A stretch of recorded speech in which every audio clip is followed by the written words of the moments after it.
İndi ətraflı yazılı cavab tələb edən suallardan 29-a baxırıq. Deyir, A üstə B üstə n binomun açılışındakı binomial əmsallardan ikisi təsadüfən seçilir. Seçilmiş hər iki binomial əmsalın layiqdən fərqli olması hadisəsinin ehtimalı 5-də 2 olarsa n-i tapın. Biz bilirik ki, əgər binomun üstü n isə, bizdə n üstə bir dənə binomial əmsal var. Bunlardan 2 dənəsi 1-ə bərabər. Onda n çıxıb 1 dənəsi 1-dən fərqlidir. Ehtimalı tapanda biz nə edirik?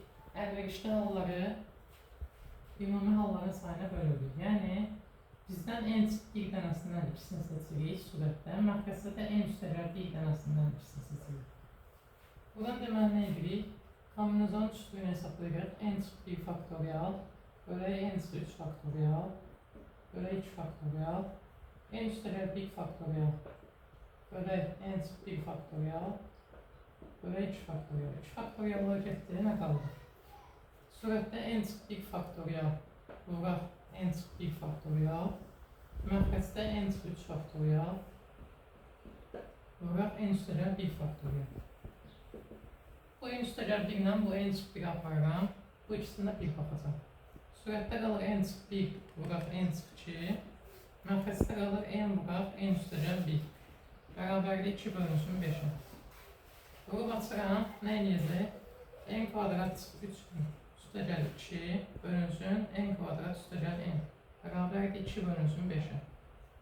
5n kvadratı çıxılsın 15n üstə 10, bərabərdə 2n kvadratı üstə 2n. Yəni 3n kvadratı çıxılsın 17n üstə 10, bərabərdə 0. İndi buradan hansının ödədiyini tapmalıyıq?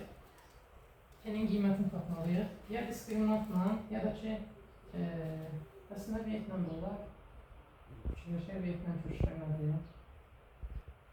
Ya da birbaşa diskriminantla yazaq. Diskriminant bərabərdə 289, çıxılsın 4 vuraq, 3 vuraq 10, 169. N bərabər onda 17, üstəcə 13, bölünsün 6. Yəni n 5 imiş. Deməli bizdə binomial ifadənin qüvvəti 5 bərabərdir.